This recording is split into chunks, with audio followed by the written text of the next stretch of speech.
กับทักทายสบายดีพ่อแม่พี่น้องเบิร์ดทุกคนเนาะสบายดีตอนแรกนะทุกคนคือมื้อนี้เฮากะมาสิออกไปรัดแดงกะนั่งต้นดอกไม้ด้วยนะทุกคนไปนี่เฮากะไปกับผ่านเที่ยงเนาะเพราะว่าผ่านปลาเพิ่นก็สิไปอีกจุดหนึ่งแล้วก็ผ่านมองกับไปนั่งต้นดอกไม้ต้นเก่าเพิ่นแหละทุกคนเลยเพราะว่าเพิ่นอยากไปแก่มื้อเนาะส่วนหัวหน้าใหญ่เฮากะไปโรงรางนะทุกคน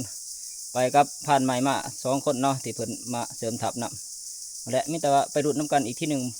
ทุกคนเลยมามื้อแรกพวกเฮาสิมานบ่ได้จังไดเนาะไปตอนนี้มันก็ค่ำนะทุกคนเลยจุดที่เฮาสิไปนี่ก็คือเฮาไปตามห้องนี่เลยทุกคนเลยกุ้ยหินตัวนี้เนาะพุ่นแหละต้นดอกไม้ที่เฮาสินั่งอยู่เทิงพุ่นแหละคือฟันเฮียงเพิ่นก็ย่างก่อนนะเนาะเพิ่นขึ้นไปก่อนนะเพราะว่าเฮาย่างตามหลังเพิ่นทุกคนเลยนั่นแหละตอนนี้มันก็ค่ำแห้งแล้วมันใกล้สิมื้อแล้วทุกคนมีแต่มื้อแรกพุ่นแหละเฮาขึ้นหางขึ้นยังจะไปดุนกันอีกทีหนึ่งเนาะทุกคนเฮาย่างมาได้สักพักหนึ่งนะโอ้มีหมกม่วงป่านะทุกคนในห้องนี่เนาะโอ้ก็จะเป็นห้อยแมงเถิงเรือบริเนาะมันกินนี่ทุกคนผู้มันดอนอันนี้ก็คนดอนนะทุกคนนี่มานี่ก็ดอนไปครึ่งหนึ่งแล้วเนาะจุดนี้ก็มีหมกม่วงนะทุกคนโอ้มาวันนี้ทุกคนเลยลกนะผู้เป็นปุ่มอยู่แต่ว่ามันชุกมูมากขนาดได้ต้นก็บริใหญ่เป็นไรเนาะแต่ว่าหมามันโดกดีโอ้ร้ายผู้หมามันเป็นจุดเลยเป็นงูอยู่ถ้าว่ามันชุกนี่พวกเนื้อพวกสัตว์นี่ก็สิเขาร้ายเติบเนาะเป็นประเภทพวกหมักน้ำเด้อวะพวกหมูเด้อวะพวกอีแดงกับเขากันนะทุกคนนี่มีแต่ว่าเฮาสิขึ้นไปเทิงคนใดบ้านนี่เฮากับมาหอดจุดที่เฮาสินั่งแล้วนะทุกคนเลยมีหอดหมกม่วงนะทุกคนคือสิแมงเถิงกินเด้อวะพวกหมิ่นพวกฮ้อนหน่อยมันเขากินนี่จุดนำขับนะทุกคนเพราะว่ามิตรขนาดนั้นตุยมันมักเบอร์บางหอยมันดูดหอยแมบนะทุกคนเลยเป็นผงเลยทุกคนมาทางที่มันเที่ยวเนาะคือพันเที่ยงพันพามาจุดนี้เฮาบ่เคยมาจากเถื่อนะทุกคนกำลังมาขังแดกเนาะมันเป็นน้ำค่ำอยู่ทั้งห้องทุกคนเลยห้องสูงนะทุกคนเลยมีน้ำได้ทุกคนเลยน้ำยาวขึ้นไปถึงตัวนี้เป็นน้องน้ำใหญ่นะทุกคนเพราะว่าน้ำนี่มันจะมาตันพุ่นเนาะมันมาตั้งถึงมันจะซึมมาผ่านบดแถวนี้ทุกคนเลยนี่ซึมออกมาตามขุยหินมันก็สิมาโอ้ผมอยู่นี่เด้อว่ามันได้มาอยู่จุดเดียวนี่ทุกคนเลยเป็นน้องเลยนี่น้ำได้ทุกคนเลยเพราะพวกสัตว์เด้อว่าพวกเนื้อพวกยังมันก็สิต้องมากินน้ำแถวนี้ได้ทุกคนมาตามซอมหินตามมันทางนี่เนาะมันสิมานี่เบิดได้ทุกคนว่าสิยามเสาร์ยามแดงเด้อว่ากลางคืนมันก็สิต้องมากินจุดนี้เลยทุกคนเลยพวกเขาก็สินั่งแถวเทิงนี่แหละมาแดงเถื่อเนื้อมันเขาเนาะมีแต่คุยมันย่างทุกคนเลยมีแต่ตุยหมักดังน้ำเขานะทุกคนแล้วก็พวกแมงไตเกลือพวกอีเห็นอียังก็เข้ามานี่เบิดทุกคนเลยพวกนกหนูนี่ก็มากินน้ำจุดนี่แหละมันเป็นน้ำแอ่งใหญ่นะทุกคนน้ำมีไซส์คักนะทุกคนเลยไซส์แล้วก็สะอาดขนาดกินนี่ก็โคตรเย็นเลยทุกคนเลยกินแล้วก็มีแห้งยาวด้วยนะน้ำตัวนี้กินเมื่อยๆคักขนาดทุกคนเลยมีแต่บ่แดงเขาสิไตตาอยู่แถวนี้เลยทุกคนเลยจุดเทิงนี่ก็มีหมักปากนะทุกคนเลยจุดที่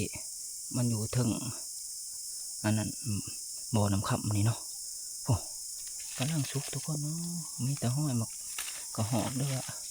พวกบางพวกยังนะเขากินทุกคนสุกร้ายเลยเนาะนี่แหละต้นนี้มันก็อยู่จ่ายผู้เนาะอยู่เทิงบ่อน้ำขับอีกที่หนึ่งทุกคนเลยสุกร้ายด้วยทุกคนเลยนี่นี่ตามท้องตามทางมีแต่ห้อยก็หอกกินนะทุกคน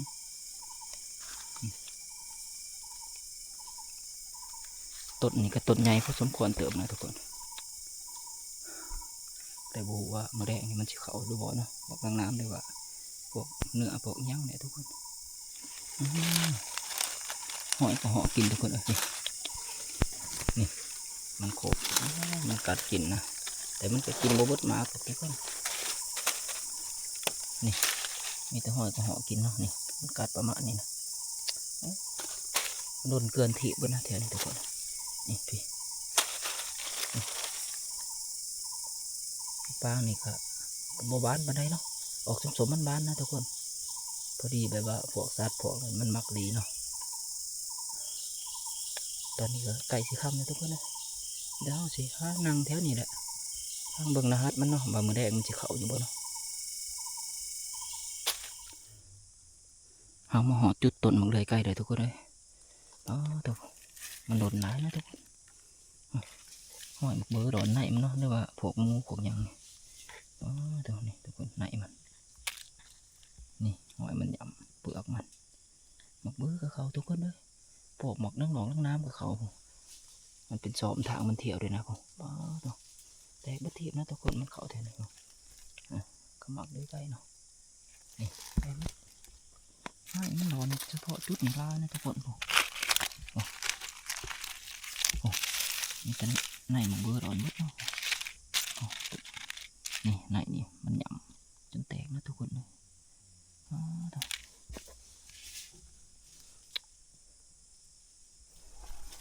ทางมันเที่ยวเป็นชอมไปนะทุกคนจนแป้นนี่เนาะทางมินแล้วว่าโตฮอนน้ำทุกคนเลยที่มันเที่ยวนี่โอ้มันเที่ยวมาตะถึงหมดทุกคนเลยมันเที่ยวตามคอนใหม่จนแป้นไปนะผมคอนตัวนั้นเนาะโอ้มันมาตามสายถึงหมดทุกคนมันมาบนหน้าเบื้องถึงนี่เพราะว่าจุดถึงมันจะมีถ้ำหินได้เนาะทางนั้นเนาะ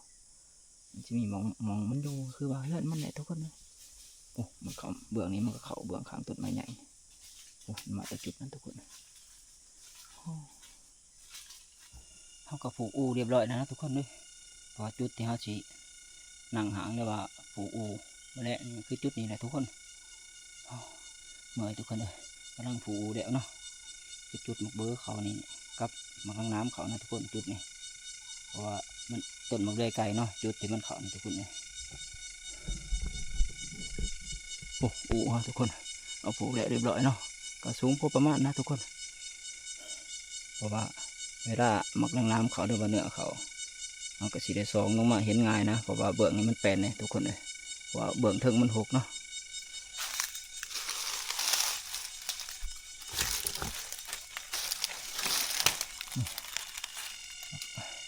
มันเลยไก่เนาะที่มันหล่นลงมาพวกเนื้อเขากินเลยทุกคนนี่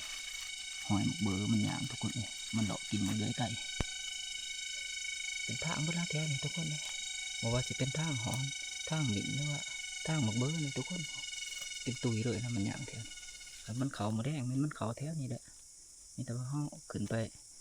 นอนดอนะฮัดหรือว่าพังนะฮัดมันอยู่ถึงทุกคนเลยแบบนี้ตอนนี้ก็ค่ำนะทุกคนเลยมันไก่สิมืดเลยเนาะเขาก็ขึ้นอูเป็นทีเรียบร้อยนะทุกคนเลยเอาขึ้นมาถึงเนาะนี่แต่ว่านี่แหละตอนค่ำหรือว่าตอนกลางคืนคนไหนทุกคนเลยเอาสิรอพังนะฮัดหรือว่าหมกเบอร์มันสิเขาอยู่ว่าหรือว่าพวกมันกลางน้ำเนาะนี่แต่ว่ามาดูดน้ำกันอีกที่หนึ่งทุกคนเลยตอนกลางคืนคนไหนมันสิมานอยู่บ่อนคืนนี้เนาะเพราะว่าคืนก่อนเขากับมันมักลังน้ำใหญ่ตัวหนึ่งนะทุกคนเลยพักผ่อนก่อนทุกคนเลยมันนี่แต่รอพังนะฮัดมันนั่นแหละคือบอกว่าโอ้จุดที่ผ่านเที่ยงไปผูอูนะทุกคนกะไกลกันประมาณ50 เมตรนะทุกคนเลยแต่มันก็มีห้องหน่อยเนาะมันจะขามห้องหน่อยไปอีกที่หนึ่งนะจุดที่ผ่านเที่ยงเพิ่นไปผูอูเนาะเราก็อยู่บ่ไกลกันพ่อปานใดหรอกทุกคนเลยคันแม่นว่าเอิ้นใจกันน่ะก็คือสิได้ยินน่ะก็คันว่าผู้ใดผู้หนึ่งทับหรือว่าเสียงกระบังนังก็ได้ยินคือเก่าทุกคนเลยนี่แต่ว่ามาดุดน้ำกันพุ่นแหละเพิ่นโชคมันให้ก็ถือว่าเป็นการดีนะทุกคนมาแดกนี่ว่าสิผ่านเที่ยงมันหรือว่าตัวเฮาเองมันก็ถือว่าเป็นการดีนะทุกคนเลยไผมันก็ถือว่าทีมงานเฮาก็มันรวมกันเบิดทุกคนแจ้งแล้วก็ได้ยินเสียงนกเสียงหนูนะทุกคนห้องสนั่นอยู่เนาะคือเฮานั่งจุดนี้ก็เนื้อมันก็เขาอยู่นะทุกคนเมื่อคืนนี่หมักน้ำกับเขาเนาะแต่ว่าเฮาบ่มีโอกาสได้ทับมันเนาะเพราะว่ามันมาแล้วก็มันเข้าไปหมองมันหกเนาะเปิดไฟส่องหาบ่เห็นทุกคนหมักน้ำนะส่วนหมักเบอร์นี่มันมาทางเบื้องนี่นะทุกคนพูนมันมาทางหลังผู้เนาะมันลงมาตามจ่ายมันมาหมู่ใหญ่นะทุกคนแบบว่ามันมานี่มันปล่อยให้ตัวหน่อยเด้อว่าลูกน้องมันเข้ามาก่อนเนาะเมื่อคืนนี่นะหัวหน้าใหญ่มันเด้อว่าหัวหน้าทิมมันน่ะลงมาตามหลังนะทุกคนลูกน้องมันก็เข้ามาหมดแล้วทุกคนเข้ามาหอดไก่ต้นหมอกใหม่เนาะ มันเข้ามาทางหลังเบื้องเฮานอนนะทุกคนแล้ววันนี้หัวหน้าใหญ่มันมาตามหลังนะโอ้สงสัยมันได้กินเฮานะทุกคนเพราะว่ามันเป็นจ่าฝูงเนาะพวกนี้มันระบบสัมผัสมันดีนะทุกคนมันทางดังสิกึกโดดแล้วก็มันก็ข้างนะคืนนี้ทุกคนโอ้มันข้างเป็นครึ่งชั่วโมงนะทุกคนเลยมันข้างเอาหมู่มันเนาะด้วยว่าเอาทีมงานมันขึ้นไปถึงนะทุกคนโอ้เฮาก็ได้ผ่าดโอกาสเลยนะทุกคนเลยว่าสิได้ทับมันแท้ๆคืนนี้ตั้งใจใส่คักแน่นะทุกคนโอ้มันข้างมันเอาหมู่มันขึ้นไปถึงเด้อบ่ขึ้นไปจุดที่มันมาบ่มันก็ขึ้นไปล้างผู้ผลขึ้นทุกคนเลยเอาก็ได้ผ่าดโอกาสเลยทุกคนเลยโอ้น่าเสียดายขนาดถ้ามีโอกาสหน้าเฮาก็อยากมาแกะมือใหม่เนาะแต่ว่ามื้อนี้นี่เฮาบ่มีโอกาสได้ทับมันนะมีแต่ว่าสิกลับมือหาทีมงานเพิ่นแหละอยู่ทับผู้ไปหาทีมงานเฮาผู้เพิ่นไปลงดางลงหยังเนาะเทื่อเพิ่นมานเนาะก็ไปสืบต่อเบียกงานเฮาอยู่ทับอีกที่หนึงทุกคนเอ้ยมีแต่รอถาพันเที่ยงมาแล้วก็เฮาสิกลับทับบัดนี้ทุกคนจังได๋หัวหน้าทีมเฮาสภาพทั้งเจ้า มันบ่เข้าโอ้ เงียบบ่ มันเป็นอีหยังมีแต่ฮ้อนกับหมิ่นหัน โอ้ มันแล่นกายไปกายมาอยู่แล้วก็เขากินข้าวนึง อืม แล้วก็แล่นออกมันกินแบบภาวะนะมันกินแบบ โอ้ ยันหยานมันกิน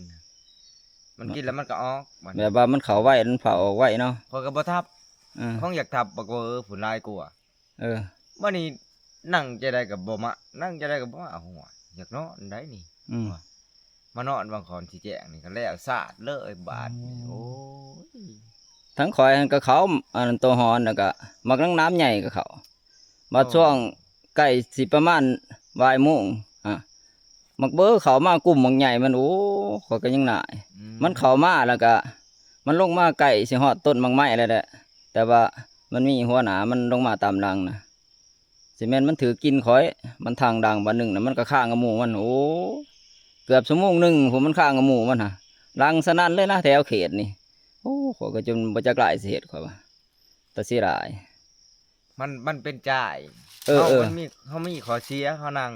เขานั่งต่ำนี่ก็คือสูงอยู่ทาง แม่น บัดเฮามานั่งสูงมันบัดคือจังบ่ต่ำยังขึ้นไปทางเทิงบัดมูนมาทางเทิงแล้วมันถือกินเฮามันบัดซื้อกันเลยจังซี่เด้ แม่น ทางลุ่มมันสูงอยู่ดอกทางลุ่มมันบัดถือกินเฮาได้ถ้ามันมาทางเทิงเขาว่ามันขึ้นไปทางลุ่มหันเจ้าได้ทับ เฮามีสิทธิ์เนาะ มีชิด เพราะว่ามันลงมาทางดังผู้อ่อนโอ้จะได้มันก็อยู่สูงกว่าเฮาเด้ แม่นอีหยังกับหมูน้อยมันเข้ามาสมมุติว่าคันหมูน้อยมันเข้ามาหามันบ่ได้จักอีหยังดอกหมูใหญ่พุ่นมันเป็นผู้ถือกินน่ะ คงหมอหัวหน้าทิพย์มันมาน้ำดังหมู่มันสัมผัสเฮาได้แล้วมันก็ทางดังโอ้ยข่อยจัง ทุ ว่าก ๆเทื่อไปนั่งต้นหมากไม้ ถ้าว่าเจ้าอยากยิงหมูใหญ่หั่นถ้าโตชุ่มลังๆมันเข้ามาชุ่มมันเข้ามากินก่อนจุบๆมันมีแต่หมูน้อย พวกนั้นบ่จักหยังดอกดังเขาดังเขาเบิ่งโคมกันเขามาสนั่นอยู่พวกนะ มันบ่จักหยังมีแต่เข้ามาอย่างเดียวหมูน้อย เพราะว่าตัวใหญ่มากแล้วก็หมอนันทางดังเอาหมู่แล้วก็ซึ่งเราได้พวกคน แม่ ยืนพังนะฮัดแล้วก็หมอนั่นก็คือว่าอันเนี้ยหัวหน้ามันทางดังแล้วก็ข้างเอาหมู่หั่นมักโดนๆมันจน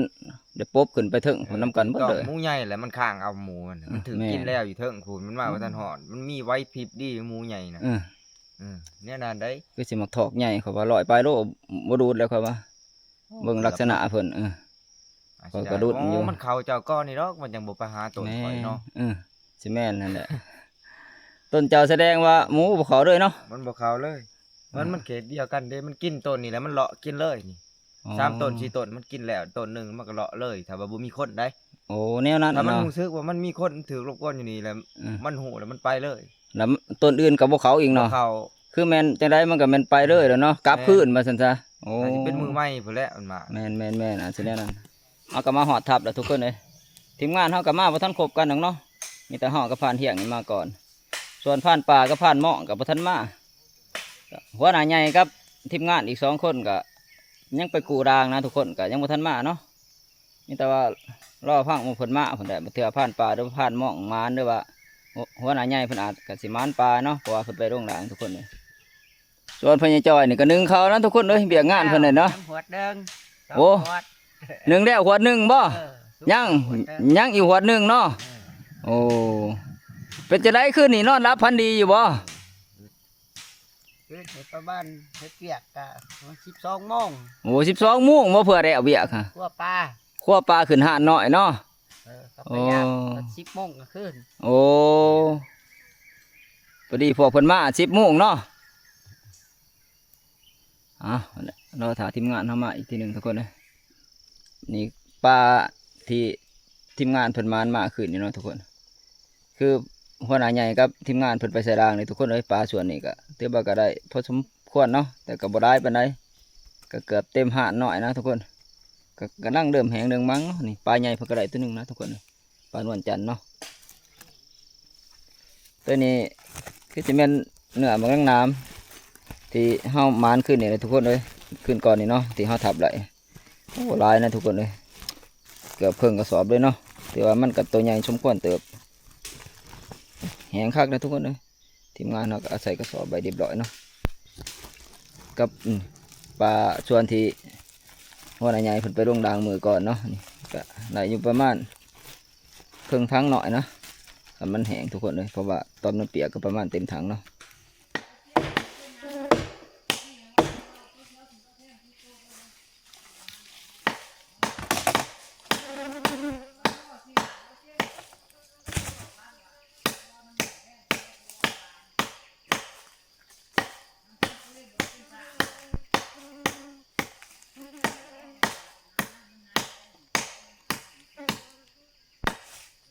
แล้วเราคนใหญ่จะผ่าตัวน้องพันด้วย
ยุ่ง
มันอะไรตัดไม้ตายหมาดพี่ใหญ่มันหนักไปนั่นสิแกได้ช่างกว่ามันตัดลงห้องเลยไปตัดกันต้องไปตัดเราอยู่ห้องคือพานมองเพิ่งกะมาแล้วนะทุกคนเลยบาวสัญญากะมาแล้วเนาะแต่ว่าพานมองเพิ่งกะมานอยู่ทุกคนคือเพิ่นมานอีเห็นเนาะเพิ่นมาเพิ่นสิไปนั่งต้นมะปรางหั่นแหละเจ้าไปนั่งต้นมะปรางเหตุการณ์เป็นอย่างไร คือนี่ล้างน้ำใหญ่กับเขา โอ้เจะได้ทับบ่ล่ะหมักลังน้ำใหญ่ ห้อยเลือดแตกชะ เป็นจังไดน่ะทับนั้นไปเด้อบ่ มันถือแก้วข้อหันแต่ว่ามันบ่นะมันถือชิว โอ้แล้วมันบ่ดมเนาะ ๆมันกับเบี้ยนข่อยคิดว่าหมู่มันมาหาโตข่อยยิงข่อยคิดว่าตัวทหารลบแล้ว จะคิดว่า2โตวทีแรก คิดว่าช่องโตข่อยก็คุ้มยัดกระบัง เออแท้ๆมันตัวเดียวที่เจ้ายิงหัน แมนตัวเดียว โอ้แล้วมันบ่ลบน่ะมันไปต่อบ่บัด มั นี้ นไปต่อ โอ้ก็เด้อบ่ก็เด้อบ่มานเนาะบางหลังน้ำ จำของเจ้าแหละ โอ้ซ้ำเขาได้ของว่านนี่เนาะบัดนี้จังไดจะจังได๋พออีเห็นอีก ข่อยขึ้นไปทำพลังขึ้นไป โอ้ นั่นแหละ จะไปมานอยู่เทิงผู้อีเห็นหั่น เออ โอ้จะเห็น ตามหมู่ จะเห็นมันนำทางเด้อว่ามันต้นปีนต้นไม้ รอตามจ่าย โอ้ ข่อยนั่งเล่นโทรศัพท์แต่กับพอดีขวดจวดมา โอ้บาดสิมานเนาะมันยางมาใส่โดดแม่นบ่ มันกับบริยางไม่ใช่แล้วมันยาง มันยางตามจ่ายเนาะ ตามบาร์นั่นแหละ ใกล้เตอบ่เจะเห็นที่ก่อนจะสิทับ ชาวบีหาทาเฮือน โอ้ ข่อยก็เล่นไปชวด พอดีท่านเนาะ บ่ทันแหล้ววันนี้ข่อยเห็นแบบ อืม พอดีมันกะข่อยเข้าไปแล้วบ่เห็นข่อยเกาสิลบออกมาข่อยเงี่ยงขึ้นต้นใหม่ เออ ดีเห็นว่าหอย โอ้พอดีเห็นมันขึ้นต้นไม้ อืม พอดีจะชวนท่านเนาะ มัน โอ้ โตขึ้นต้นใหม่ อ้าวผ่านหมองก็ถือว่าเพิ่นมานอีเห็นก็ถือประมาณนะทุกคนเด้อก็พอได้อยู่ได้กินทีมงานเฮาแหละเนาะเพราะว่าเฮาก็มากันหลายคนโอ้นี่นะทุกคนอีเห็นที่ผ่านหมองเพิ่นมานมาเนาะก็บ่ใหญ่ปานใดนะทุกคนกลางๆโอ้หอมคักนะทุกคนเลยเห็นอกเนาะนี่ตีนมัน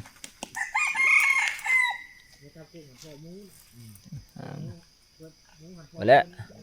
ทีมงานเฮาก็สิทำการเผาแล้วก็เฮ็ดแตงอยู่คือกินเลยทุกคนเด้อ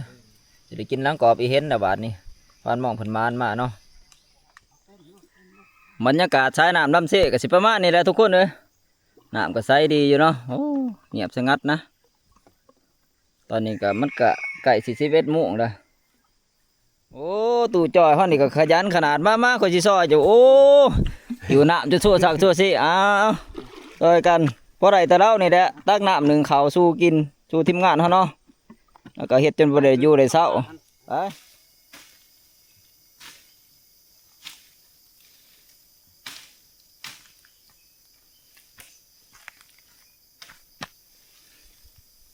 แล้วท่านไก่สิจิกกลเจ้า ไก่ต่อสัญญา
ก็นิดหน่อยเนาะตอนคนเดียว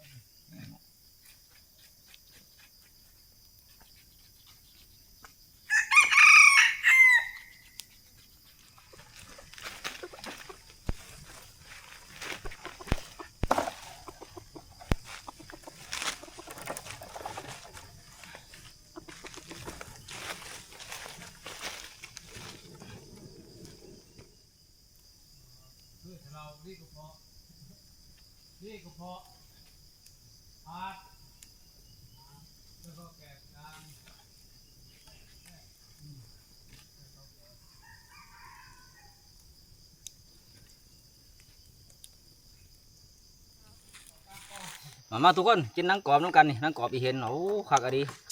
ที่พันหมอกพันมันมาอันนั้นนี่โอ้กรอบคักนะเนื้อมันนี่คักบ่พี่จอยคักเนาะเบิ้งคำที่สองอีกก่อน เพื่อพันปลามานี่เบิดเด้ง เบิดแน่นอนคักแล้ว ใจเลยเฮ้ยเบาเฮียงซอยนี่ทำตาตีว่ะ จะได้พาดปลาคักจะว่าตาบาน โอ้ยเบิดเท่านั้น โอ้เอาเต็มที่เลยเด้อจัดเต็มเลยเด้อ ห่วยเจ้าน้อยข้าวได้บ่ได้ อ๋ ค่ อ อยกิน ข้าวก็เป็นหยังดอกข้าวเดียวเบิด ข้าวเดียวเบิดทุกคน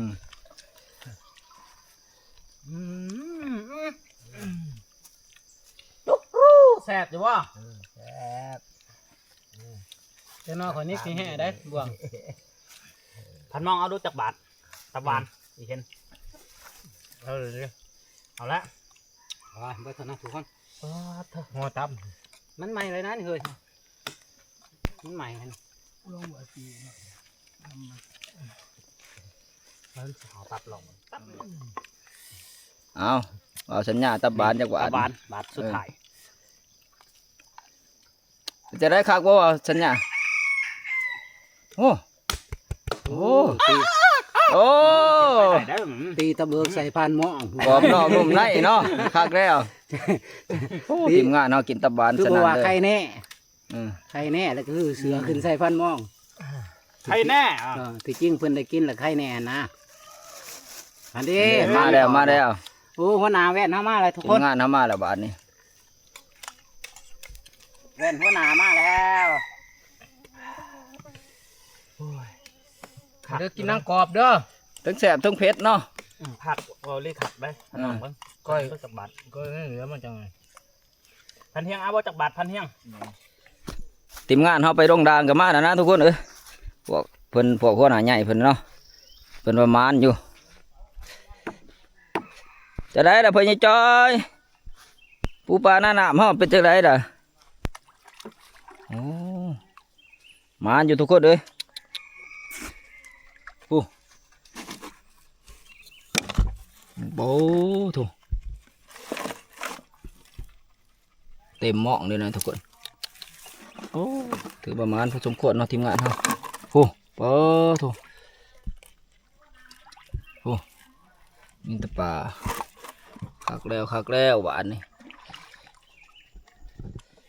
จะได้เบาโตไปโรงรางมานอยู่บ่ มันโอ้ ได้หลายได้ โอ้เต็มรางเลยเนาะตัวนี้เนาะ เต็มดังเลย เป็นจะได้ครั้งแรกในชีวิตเจ้าหูซึกเนี่ยได้ ม่วนอยู่บ่ ม่วนหลายไปมัน ทั้งม่วนทั้งเมื่อยเนาะ โดย เมื่อยก็บ่เป็นหยังเพราะว่าเฮามานแล้วก็เฮาก็ดีใจเฮาจังได๋เฮาก็มันอันนั้นเนาะมันได้ดีกว่าบ่ได้เป็นบ่ได้เนาะ แม่น เออไปอันนี้เอาปลาขึ้นไปเถิงบัดนี้ทีมงานเฮาโอ้ เฮ็ดได้ ปิ้งเนื้อไอ้เห็นนะทุกคนนี่ ย่าง ปานเที่ยงเพิ่นปิ้งเนาะนี่แหละอาหารเช้าของเฮาก็ ย่าง สิเป็นปิ้งเนื้อไอ้เห็นนี่แหละทุกคนเอ้ย แม่กะปิ 3หีบเนาะก็สิพออยู่พอกินอยู่หรอกทีมงานเฮาก็สิมีหลายอย่างเติบอยู่หรอกแนวอยู่แนวกินมีแต่ว่าเนี่ยถ่ายกินข้าวปลาทุกคนโอ้ปลาที่ทีมงานเฮาเพิ่นไปลงรางโอ้มานะทุกคนเลยเป็นปุ่มด้วยนะแต่ละรางนี่ถือว่าลงรางเที่ยวนี้ก็มานพอสมควรเนาะทีมงานเฮาก็นี่แหละซอยเรือกันพาเอาเฮ็ดพาเอาแล้วพาเอาขึ้นหานเนาะเพราะว่านี่มันก็ใกล้สิเที่ยงแล้วแหละว่ากันหิวข้าวหิวน้ำน้ำแน่เด้อมองบ่ ทิมโนน ขาดแด้พ่อใหญ่เอ้ยมันต้องเอามาใส่นี่ก็ต้องมีการขาดการก่อการดึงเขาแหละเพราะว่า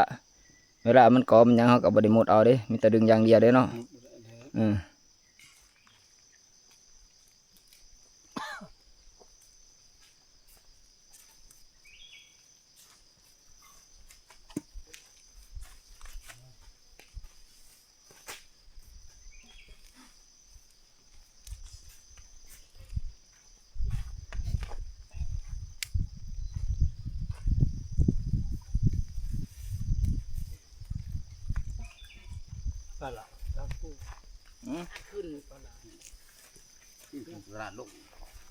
เอาไปมาเขาก็ว่าจะเทินว่าแค้นมันหยาดมันบ่พอกันกินปลาระวังนี่เนี่ย ทีมงานเขาก็เริ่มคั่วปลาน้ำแล้วทุกคนเลยโอ้ปลาที่เพิ่นมานมาอันนี้ก็หลายนะผู้ เกือบเต็มกระสอบเลยเนาะนี่ตัวอ้วนพี่ๆเลยนะผู้ในกระสอบเกือบเต็มแล้วเนาะถามไปก่อนเนาะทีมงานเนาะกะ กินเล่นเด้อ แต่ยังคั่วปลาน้ำอยู่ เอ๊ะ ปีกอีเห็นนี่แหละที่ผ่านมองผ่านมาน่ะ ใส่เราอยู่แล้วเราใส่มาเนาะ ผักได้ทุกคนเนาะ เห็นไหมครับตลอดแล้วหายิงประกวดแล้วก็ดูเลย แซ่บผักอันนี้ คันว่าได้ยิงประกวดเนาะทุกคนก็สิตามมาหาที่งานคันบ่ได้ยิงก็สิแจ้งนาอีกทุกคนมีว่าอะไรล่ะฮักแต่ว่า ปรากฏว่า ปีก ผม อี เนี่ย เห็นเนาะ ที่แรกหันก็ว่าไม่ แก้วแล้วก็ มัน ต้มดอกคอนแค่นะทุกคนโอ้แซ่บดีนะดอกคอนแค่นุ่นหวานนี่ มันเห็นเห็นพ่อบุญปู่เขาหนึ่งงวงเงี้ยห่วยโมเมนต์ไม่ตัว หลายเติมอยู่ดอกคอนแค่นี่ อันนี้มันจะสร้างง่ายอีก นี่ปลาที่บุงเฮาปลดแล้วบางหันเนี่ยนะทุกคนปลาที่เรือทีมงานเพิ่นปลดมาแต่ไปยามด่างเนาะเพราะว่าเพิ่นปลดบ่เบิดเพราะว่ามันเที่ยวนี้ถือว่าเปิดหลายเติมนะทุกคนเอ้ยอยู่พุ่นก็ประมาณครึ่งกระสอบนี่ก็เกือบเต็มทั้งหน่อยนะทุกคนที่เฮาปลดดำๆนี่ถือว่าเที่ยวนี้ก็ทีมงานเฮากับมานพอสมควรเนาะมานคักอยู่ทุกคนเอ้ยเนี่ยเดี๋ยวบ่เฮาสำเร็จเสร็จสิ้นปลายยังเบิดเฮาก็สิเอาขึ้นหาหน่อยอีกทีหนึงเนาะทุกคนเนาะ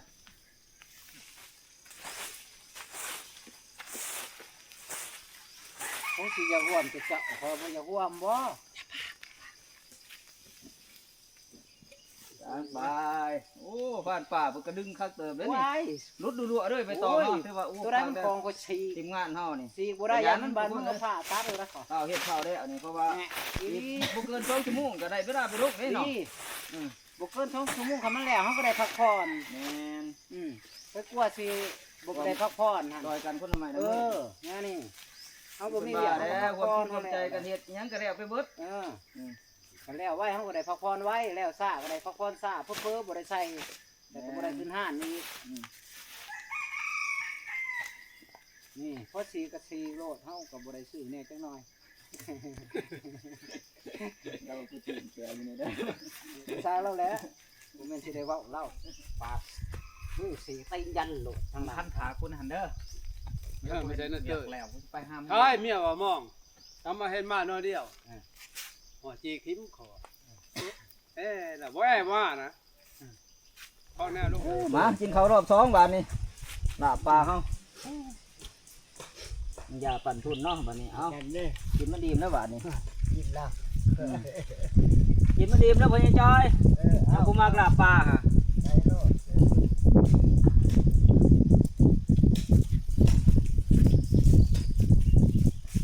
ขาดกายขาดไก่ก็ถือว่าไปไก่คันจะตัดก็ไปเมียกิ๊บเป็นบ่ตัวยังก็คิว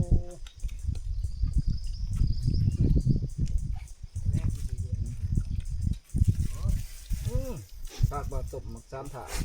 แม่นบ่ มากินงานเนาะ เออเนาะ โอ้นี่สิ่งที่เห็นเฮาก็มีอีกรอบ2อ่ะ นี่โดดเสือ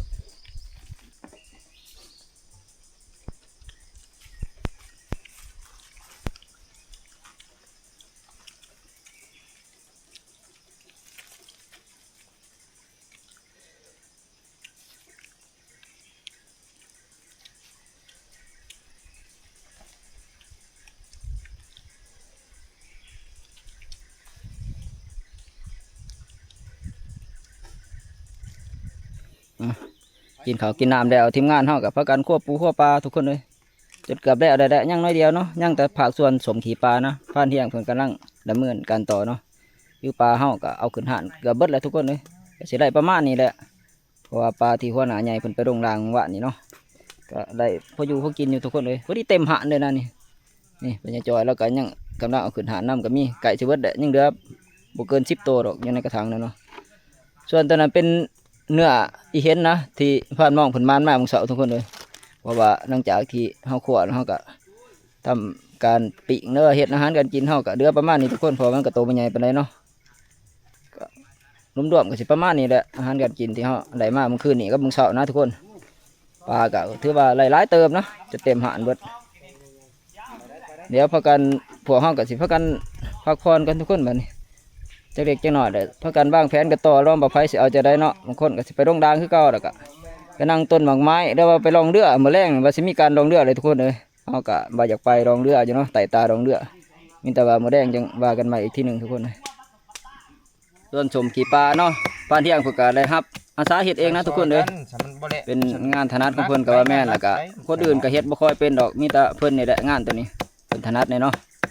ตอนนี้เพิ่นก็กำลังดำเนินการผักแล้วก็เพิ่นก็สิไปคนซาวใส่เกลืออีกทีหนึงนะทุกคนเพื่อสิได้หมักไว้เป็นสมขี่ปลาเฮาเนาะมีแต่ว่ามื้อแรงพุ่นแหละทีมงานเฮาสิสืบต่อเบียกงานกันต่ออีก ถิ่นลายเหมือนถิ่นลายด่างถิ่นมันหาหกด่าง มิดใส่แต่อยู่เทิกมองหวานนี่ทั้งรุมนี่บ่ทันดกบ่ ปลาก้อนยังจะขึ้นสุดๆผมทราบไปทอนเลี้ยนบ่เว้าดอกเราใส่ว่ามาด่างอะไร อืม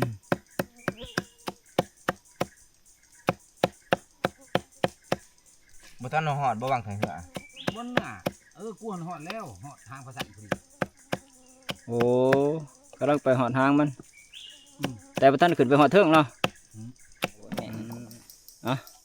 เบียกงานการควบปูควบปลาเฮาก็สำเร็จเสร็จสิ้นเบิดแล้วเนาะทุกคนเลยคือว่าเบียกงานเฮาในมื้อนี้ก็ถือว่าแล้วเกือบ100%พุ่นเนาะเพราะว่าสมขี่ปลาก็เรียบร้อยแล้วก็ปลาเฮาก็เอาขึ้นห่านเรียบร้อยเบิดนะทุกคนที่เหลือทีมงานเฮาก็ได้แบ่งหน้าที่กันไปเนาะเพราะว่าสัญญาเพิ่นว่าสิไปนั่งต้นดอกไม้นะทุกคนส่วนที่เหลือว่าสิไปลองเรือไต่ตาหรือว่าใส่รางเรือแล้วทุกคนเอ้ยมาแรกนี่สิเหลือใบตาเพิ่นยังจอยกับเฒ่าพ่ออีกคนหนึงเนาะที่เรามาสมทบทีมนํให้พวกเพิ่นนี่แหละอยู่ทับคอยสมพื้นสมไผ่นี่แหละอย่างปลาเฮานี่แหละอย่างลมขวดเนาะสำหรับคลิปนี้ว่ากุ้งสิปิดไปเพียงเท่านี้นะทุกคนเลยพอกันใหม่คลิปหน้าเนาะ